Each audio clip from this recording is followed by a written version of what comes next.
আসসালামু আলাইকুম। সবাই কেমন আছেন? আশা করছি আল্লাহর রহমতে সবাই সুস্থ আছেন, ভালো আছেন। আলহামদুলিল্লাহ আমরাও ভালো আছি। আরো একটি নতুন ভিডিও দেখার জন্য আপনাদের সবাইকে আমন্ত্রণ জানাচ্ছি। আশা করছি আমার আজকের ভিডিওটি আপনাদের কাছে খুব ভালো লাগবে। ভিডিও শুরুতে সবার কাছে একটা লাইক চেয়ে নিচ্ছি। প্লিজ একটা লাইক দিয়ে পুরো ভিডিওটা কন্টিনিউ করবেন। সকালবেলা ঘুম থেকে ওঠার পর অনেকগুলো কাজ করা নিয়েছি। এখন হচ্ছে আমি আমার ঘরের কাজগুলো শুরু করেছি।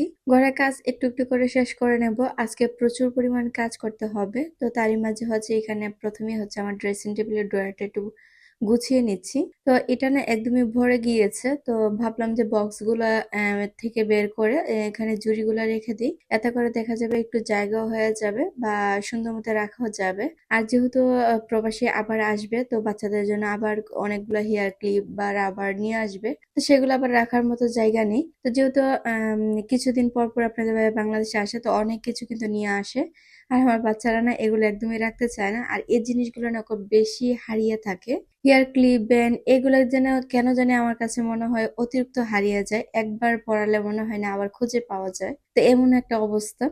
তো যে অনেক অনেক কিন্তু হেয়ার ক্লিপ আমাদের বাসায় এনেছে আপনাদের ভাইয়া, কারণ বাহির থেকে আনলে তো আর একটা বা দুইটা আনা যায় না, সবসময় ডর্জন হিসাবে বা পাতা হিসাবে নিয়ে আসে। তো অনেকগুলো কিন্তু একসাথে নিয়ে আসে, তো সেগুলো কিন্তু আর থাকে না, হারিয়ে যায়। তারপর আমি যথেষ্ট পরিমাণ চেষ্টা করি একটু একটু করে রেখে দিতে, কারণ এতে করে দেখা যায় কোথাও যাওয়ার আগে বাচ্চাদেরকে পরিয়ে দিতে পারি। তাই হচ্ছে আমি ড্রয়ারের মধ্যে রেখে দিয়েছি।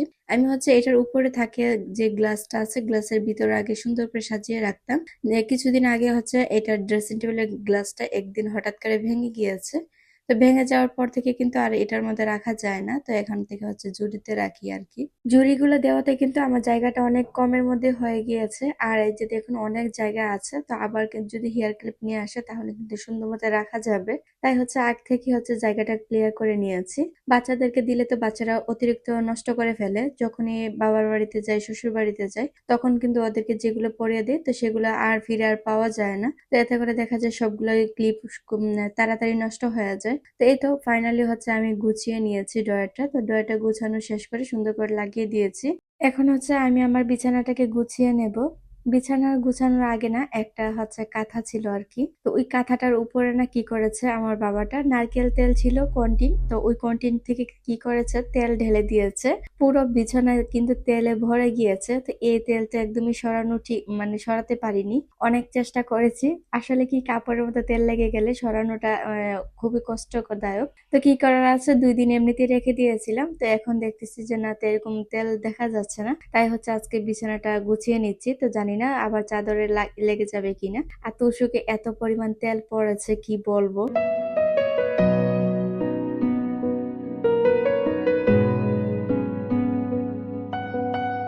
ভিডিও দেখে যদি কেউ লাইক দিতে ভুলে যান, প্লিজ একটা লাইক দিয়ে দিবেন। আপনাদের একটা লাইক আমার ভিডিওটা অনেকের কাছে পৌঁছে দেবে। আর আমার চ্যানেল যদি কেউ নতুন হয়ে থাকেন, আমার এই লাইফস্টাইল ব্লগ ভিডিও দেখে যদি আপনাদের কাছে ভালো লেগে থাকে, চাইলে আমার চ্যানেলটি সাবস্ক্রাইব করে রাখতে পারেন। পাশে থাকা বেল অল অপশনে ক্লিক করে রাখবেন। এতে করে আমি যখনই ভিডিও ছাড়বো সাথে সাথে নোটিফিকেশন পেয়ে যাবেন। আর আপনি যদি এই কাজটা আরো আগে করে থাকেন তাহলে আপনাকে অসংখ্য ধন্যবাদ। এই তো এখন আমি আমার ঘরে যা আছে মানে জিনিসপত্র সবগুলো একটু একটু করে মুছে নেব। বেশি কোনো কিছু আর করতে যাব না, কারণ এগুলা কাজ করতে গেলে আমার কিচেনে কাজগুলো পিছিয়ে যাবে। তাই হচ্ছে আমি এখানে ঘরগুলো একদম গুছিয়ে তারপর হচ্ছে কিচেনে যাব। তাছাড়া যদি আমি এগুলো না করে যদি কিচেনে চলে যাই, তাহলে কিচেন থেকে এসে দেখবো যা অবস্থা হয়ে থাকবে। তখন আর রাতে আর ঘুম হারাম হয়ে যাবে। রাতের ঘুম হারাম করে তখন আবার ঘর পরিষ্কার করতে হবে। তাই আমি সবকিছু একদম পরিপাটি করে তারপরে চলে যাব কিচেনে। আর কিচেনের কাজগুলো করতে আমার একটু বেশি টাইম লেগে যাবে। এর মাঝে হচ্ছে বাচ্চাদেরকেও খাইয়ে নিয়েছি, কারণ বাচ্চাদের খাবারটা হচ্ছে আমার কাছে সবার আগে মনে হয়, কারণ বাচ্চাদেরকে খাবার খাইয়ে দিলে যারা কিন্তু সাথে সাথে থাকে আর খেলাধুলা করে।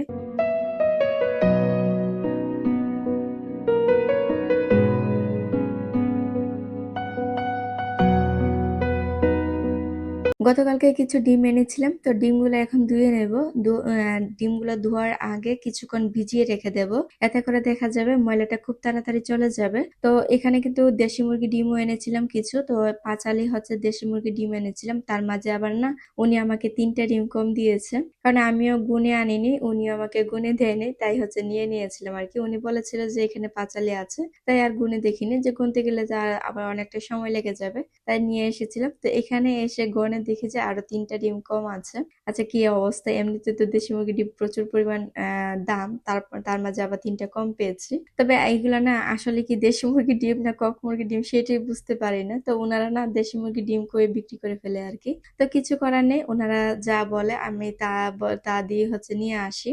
যারা ব্যবসা করে তারা কখনোই সঠিক কথা বলবে না। তারা হাইব্রিডটাকে দেশি বলে বিক্রি করে ফেলবে। এটাই হচ্ছে ওদের নিয়ম। আর আমরাও সেটাই বিশ্বাস করে নিয়ে আসি। কারণ আমরাও চিনতে পারি না কি করব।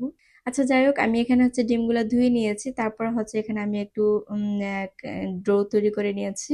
আর এরই মাঝে হচ্ছে এখানে আমি একটা নারকেলের পুর তৈরি করব। তার জন্য হচ্ছে এখানে 2টা নারকেল কুড়িয়ে নিয়েছি। আর তার মাঝে হচ্ছে একটু কিছুটা গুড় নিয়ে নিয়েছি।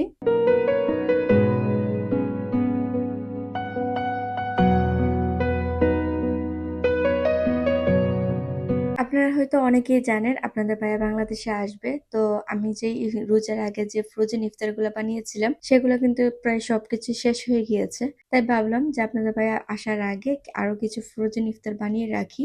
তো আমি হচ্ছে বানিয়ে ফ্রিজে রেখে দিতে পারবো। রেখে দিলে হচ্ছে যেদিন আসবে সেদিন ভেজে দিতে পারবো। কারণ হচ্ছে যেদিন আসবে ওইদিন তো আর এতগুলা জিনিস বানানো আমার পক্ষে সম্ভব না। তাই হচ্ছে আগের দিনই বানিয়ে নিচ্ছি আরকি। এতগুলা জিনিস বানিয়ে রেখে দিলে পরে হচ্ছে আমার জন্য অনেকটা সুবিধা হয়ে যাবে। তাই সব চিন্তা ভাবনা ছেড়ে হচ্ছে আমি আমার মতো করে বানিয়ে নিচ্ছি। আর এগুলা না প্রথমে হচ্ছে আমি অফ ক্যামেরাতে বানিয়ে নিয়েছি। আর কিভাবে বানিয়েছি আপনাদেরকে একটা একটা করে দেখিয়ে দিচ্ছি। তো প্রথমে হচ্ছে পুলি পিঠাগুলো বানিয়েছি। আর এই রাউন্ড শেপ গুলো না আমি আগে হাত দিয়ে বানাতে পারতাম না। তো এখন না আমি ট্রাই করতে করতে দেখেছি আমারগুলো মাশাআল্লাহ খুব সুন্দর হয়েছে। তাই হচ্ছে কি করেছি আমি মেশিং এর সাহায্যে বা চামচের সাহায্যে না বানিয়ে আমি আমার হাতের সাহায্যে বানিয়েছি। তো আপনারা বলবেন তো অবশ্যই আমার আসলে ভাঁজগুলো হয়েছে কিনা বা সাইডের বাঙ্গাগুলো দিতে পেরেছি কিনা। তো আমি তো যথেষ্ট পরিমাণ চেষ্টা করেছি খুব সুন্দরভাবে দেওয়ার মতো। তবে জানি না কতটুকু পারফেক্ট হয়েছে।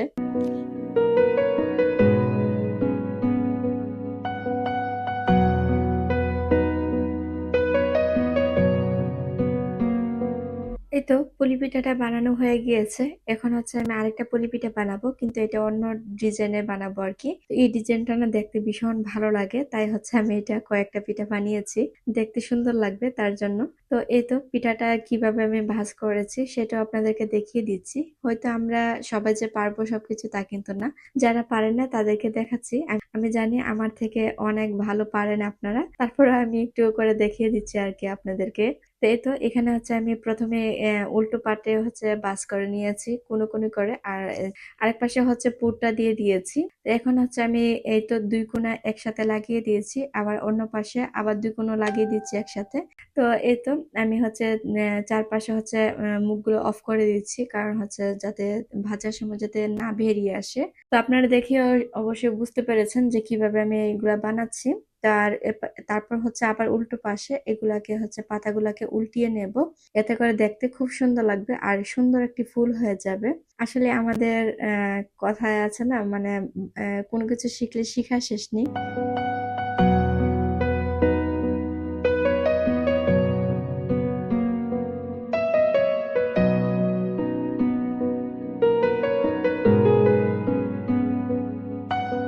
তো পাতাগুলো হচ্ছে আমি উল্টিয়ে দিয়েছি, আর এই যে দেখুন মাশাআল্লাহ কত সুন্দর লাগছে তাই না? দেখতেও কিন্তু বেশ ভালো লাগছে। তো আসলে কি খাবারের জিনিস দেখতে যত সুন্দর লাগে খেতেও কিন্তু খুব ভালো লাগে।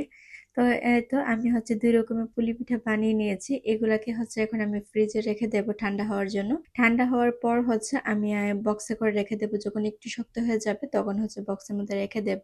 আর এখন যদি রেখে দিই পরে কিন্তু বক্সের থেকে আর খুলে ভাজা যাবে না। তো খুবই সমস্যা হবে, তাই এইভাবে রেখে দিয়ে ফ্রিজে রেখে দেব। কিছুক্ষণ পর হচ্ছে আমি নামিয়ে হচ্ছে আবার বক্সের মধ্যে রেখে দেব।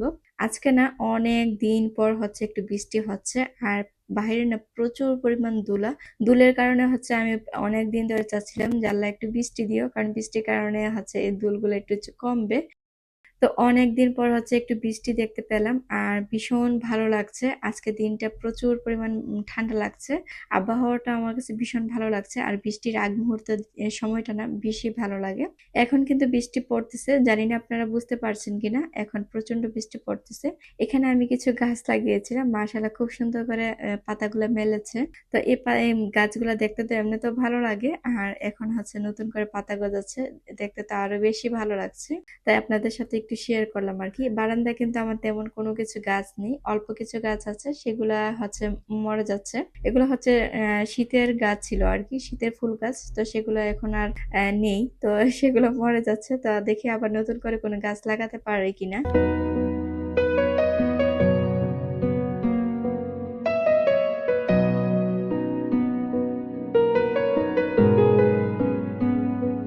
এখানে হচ্ছে কিছু রুল বানিয়ে নিচ্ছি, আর রুল বানানোর জন্য আমি চিকেনটা প্রথমে রান্না করে নিয়েছি। এখন হচ্ছে আমি রুলগুলো বানিয়ে নিচ্ছি।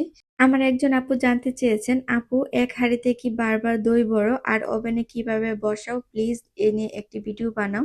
এই তো আপু, আমি একটা হাঁড়িতে সবসময় দই বসাই, আর দইটা যে একটা হাঁড়িতে বসারও একটা কারণ আছে। কারণ হচ্ছে আমার একটাই হাঁড়ি, আর দ্বিতীয়ত হচ্ছে একটা হাঁড়িতে বসালে কোনো সমস্যা নেই। আপনি যখন দই বসাবেন, দই বসানোর আগে হচ্ছে পাতিলটা ভালো করে ধুয়ে তারপর হচ্ছে একটু গরম হিট করে নেবেন, এতে করে দেখা যাবে পাতিলটা একদম শুকিয়ে যাবে। আর গরম হিট করে না নিলে কিন্তু দই একদমই বসতে যাবে না। যখন গরম হিট করবেন তখন কিন্তু পাতিলটা একদম শুকিয়ে যাবে। আর দইটা বসানোর আগেও হচ্ছে পাতিলটা গরম হিটের মধ্যে একটু বসিয়ে রাখবেন, চুলা কিন্তু বাড়িয়ে রাখবেন না, চুলাটা একদম লো হিটে দিয়ে পাতিলটাকে একটু গরম করে নেবেন। তারপর এটার মধ্যে হচ্ছে দইটা যদি বসায় তাহলে পারফেক্ট ভাবে দই পেতে পারেন। আর এটা যদি না দিয়ে বসানো যায় তাহলে কিন্তু দইটা একদমই বসতে চাবে না, মানে একটু লুড লুড হয়ে যাবে, তো খেতেও ভালো লাগবে না। আর দ্বিতীয়ত হচ্ছে ওভেনের মধ্যে যে আমি দই বসাই, ওভেনের মধ্যে আমি কোনো কিছু অন করি না, জাস্ট শুধু এমনিতেই রেখে দিই। এটার ভিতরে যে গরম হাওয়া আছে, তো ওই গরমের তাপমাত্রার কারণে কিন্তু দইটা তাড়াতাড়ি বসে যায়, যার কারণে হচ্ছে আমি এটার ভিতরে রেখে দিই আর কি। আশা করছি আপু, আজকে যদি আমার ভিডিওটা দেখে থাকো তুমি তোমার রিপ্লাইটা পেয়ে যাবে। তবে আমি কতটুকু বুঝাতে পেরেছি জানি না, তারপর যদি তোমার কোনো প্রশ্ন থাকে অবশ্যই কমেন্টের মাধ্যমে জানাবে। আর এত সুন্দর করে কমেন্ট করার জন্য আপু তোমাকে অসংখ্য ধন্যবাদ। সবগুলা ফ্রিজে রেখে দিয়েছি, আর আজকে ইফতারের জন্য এখান থেকে কিছু ভেজে নিচ্ছি, কারণ বাচ্চারা তো খেতে চাবে। তো এই তো এগুলো হচ্ছে আমার ঠান্ডা হয়ে গিয়েছে, তো এখন হচ্ছে আমি এগুলো বক্সের মধ্যে রেখে দেবো। কিউট স্টোরি আইডি থেকে আমার একজন প্রিয় আপু কমেন্ট করেছে, আপু তোমার হাতের দই দেখে আমার লোভ লাগে, মনে হয় যেন তোমার বাসায় গিয়ে খেয়ে আসি। আমার দই খুব পছন্দ, আর তোমার এই দই রেসিপিটা একদম পারফেক্ট হয়। আপু তোমার রান্না করা তরকারি অনেক মজা হয়েছে, দেখেই বোঝা যায়। আপু তোমার শরবত জগটি আর ঢাকনাযুক্ত ঝুড়িগুলো কোথা থেকে নিয়েছো আর দাম কত? আপু আমি যে ঝুড়িগুলো নিয়েছি এগুলো হচ্ছে 120 টাকা করে নিয়েছে, আর ঢাকনাযুক্ত গ্লাসটা কত মনে হয় বলেছো তুমি, এটা হচ্ছে 400 টাকা নিয়েছে। তো এগুলো হচ্ছে আমি অন্য একটা ভিডিওতে দাম বলে দিয়েছিলাম, হয়তো তুমি আমার ভিডিওটা দেখোনি, তাই হচ্ছে জানো না। এই তো আপু, আমি হচ্ছে বলে দিয়েছি, আশা করি তুমি আমার রিপ্লাইটা পেয়েছো। তারপর যদি কোনো প্রশ্ন থাকে অবশ্যই কমেন্ট করে জানাবে। আপু আর একটা কমেন্ট করেছিল, আপু বেশিরভাগ সময় তোমার ভিডিওগুলো আমি টিভিতে দেখি, তাই কমেন্ট বেশি করা হয় না, আর সংসারের কাজের চাপ তো আছেই। আমরা যেহেতু মেয়ে মানুষ, সংসারের কাজ তো সবসময় থাকবে, আমি জানি, কারণ আমি নিজেও একটা নারী, সারাদিন কাজের মধ্যে পড়ে থাকি। এত কাজের মাঝেও যে সময় বের করে যে আমার ভিডিওটাতে সময় দেন, তাতেই কিন্তু আমি খুব খুশি হয়েছি। তো আমার পক্ষ থেকে আমি আমার সব আপুদের জন্য অনেক অনেক দোয়া করি, আল্লাহ যেন সবসময় আমার আপুদেরকে ভালো রাখে, সুস্থ রাখে। আর সবসময় এভাবে সময় বের করে, একটু সময় বের করে হচ্ছে আমার ভিডিওটা একটু দেখে নেবেন, এতে করে দেখা যায় আমারও ভালো লাগবে, তো আপনাদেরও ভালো লাগবে। তো সবার জন্য অনেক অনেক দোয়া রইলো। এই তো সবগুলো হচ্ছে আলাদা আলাদা করে বক্স করে রেখে দিয়েছি, এখন হচ্ছে ফ্রিজে রেখে দেব। তো আমার কিন্তু অনেক কাজ কমে গিয়েছে, আমি কিন্তু এগুলা বানানোর জন্য অনেক আগে প্রিপারেশন নিয়ে নিয়েছি যে এগুলো আমাকে বানিয়ে রাখতেই হবে, কারণ পরে আমি বানাতে পারবো না। আর আপনাদের ভাইয়া যদি এসে দেখে আমি এগুলো বানাচ্ছি, আমাকে তো কখনো দিবেই না বানাতে, কারণ এত কাজ করি এমনিতেই, তো আবার এগুলো যদি নিয়ে পড়ে থাকি তো সারাদিন চলে যাবে। তাই হচ্ছে আগ থেকে এগুলো বানিয়ে নিয়েছি, পরে শুধু বেজে নেব। এখন হচ্ছে ইফতারের টাইম হয়ে গিয়েছে, আর আজকে ইফতারে তো অন্য কোনো ভাজা পোড়া করবো না, কারণ হচ্ছে এগুলা করতে গিয়ে অনেকটা সময় হয়ে গিয়েছে। যেহেতু নারিকেল আছে, নারিকেল দিয়ে হচ্ছে মুড়ি মেখে নিয়েছি, আর এখানে হচ্ছে আমি কিছু পুলি পিঠা ভেজে নিয়েছি। আজকের মতো ভিডিওটা এখানেই শেষ করে দিচ্ছি, প্লিজ সবাই একটা লাইক দিয়ে দিবেন। তো সবাই ভালো থাকবেন, সুস্থ থাকবেন, আল্লাহ হাফেজ, আসসালামু আলাইকুম।